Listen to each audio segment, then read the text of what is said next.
नमस्कार, आप देख रहे हैं CTV न्यूज हर कदम खबर की ओर। तो आइए नजर डालते हैं आपके पसंदीदा खबरें फटाफट में।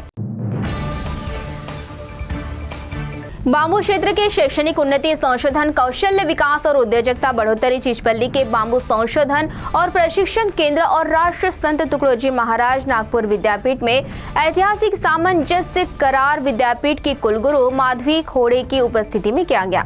इस करार से बांबू तंत्रज्ञान, बांबू हस्तकला, बांबू फर्नीचर डिजाइन, बांबू निर्माण कार्य, वन आधारित वास्तुकला और शाश्वत निर्माण कार्य पद्धति और निसर्ग निर्वाचन जैसे विषयों पर संयुक्त कार्यशाला, सेमिनार, प्रशिक्षण शिविर और क्षेत्रीय भेंट आयोजित करने में दोनों संस्था एक साथ काम करेगी। महाराष्ट्र के नगर परिषद चुनाव पर बड़ा निर्णय देते हुए मुंबई उच्च न्यायालय के नागपुर खंडपीठ ने चुनाव के नतीजे जाहिर करने की तारीख में महत्वपूर्ण बदलाव किया है। चुनाव आयोग ने कुछ नगर परिषदों के चुनाव 2 दिसंबर के बजाय 20 दिसंबर को लेने का परिपत्रक हाल ही में निकाला था, लेकिन 3 दिसंबर को होने वाले नतीजों की घोषणाओं का परिणाम 20 दिसंबर को मतदान पर हो सकता है। ऐसी चिंता व्यक्त करते हुए हाईकोर्ट में याचिका दाखिल की गई थी। आदर्श गांव के तौर पर पहचाने जाने वाले घाटगुड़ी गांव में अतिवृष्टि और फसल हानि में अनुदान में फर्जी किसान बनाकर लाखों का घोटाला करने का गंभीर आरोप किया गया है। पुंभुना पत्रकार भवन में आयोजित पत्रकार परिषद में वैभव पिंपल शेंडे और गांव वासियों ने यह मामला सामने लाया है। यह पूरा मामला सन 2024 में वितरित की गई अतिवृष्टि और फसल हानि अनुदान के संदर्भ में है। इस पर योग्य कार्रवाई कर किसानों को न्याय दिया जाए, ऐसी मांग की गई। चिंचाला कुंबी में बाघ के हमले में बछड़े की मौत होने की खबर सामने आई है। जानकारी है कि प्रभाकर चौधरी नामक व्यक्ति ने आंगन में जानवरों को बांधकर रखा था। इसी दौरान सुबह करीब 12 बजे के आसपास बाघ ने बछड़े पर हमला कर उसे मार गिराया। घटना घर में लगे CCTV कैमरे में कैद हो गई। इस घटना से परिसर में बाघ की दहशत बढ़ गई है। शासकीय महाविद्यालय चंद्रपुर परिसर में अचानक अजगर दिखाई देने पर कर्मचारियों और नागरिकों में भय निर्माण हो गया। इस घटना की जानकारी मृदुल भट्टाचार्य को मिलने पर उन्होंने तत्काल सर्पमित्र रंजीत मडावी से संपर्क साधा, जिसके बाद सर्पमित्रों ने मौके पर पहुंचकर अजगर को रेस्क्यू किया और उसके बाद सर्पमित्रों ने अजगर को नजदीकी नैसर्गिक जंगल परिसर में सुरक्षित तरीके से निसर्ग मुक्त किया।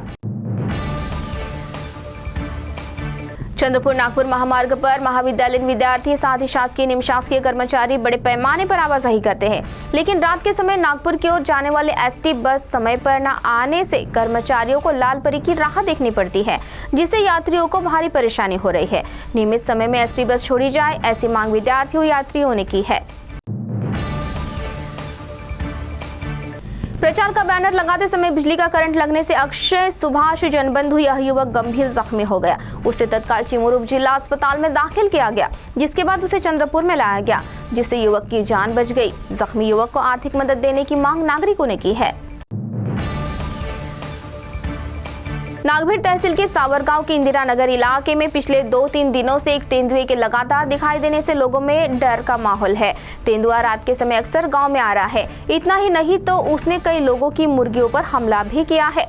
वहीं तेंदुआ रात के दौरान डोमाजी रामडेके के घर के सामने आंगन में दिखाई देने की बात कही जा रही है। इसी के चलते सावरगांव, वाढ़ोना, वलनी आदि गांव में लंबे समय से बाघ, तेंदुए और भालू की दहशत रही है। किसानों ने वन विभाग से इन वन्यजीवों का बंदोबस्त करने की मांग की है। स्थानीय गुना शाखा चंद्रपुर की टीम ने पुलिस स्टेशन घुघुस अंतर्गत अवैध रेती उत्खनन और रेती का चोरी छिपे परिवहन करने वाले 3 लोगों के खिलाफ कार्रवाई की और इस कार्रवाई में कुल 12,20,000 रुपयों का माल जब्त कर आरोपियों को हिरासत में लिया। तो CTV न्यूज हर कदम खबर की ओर में यह थी खबरें फटाफट। मिलते हैं कुछ ही देर में नई खबरों के साथ। आप बने रहिए CTV के साथ। नमस्कार।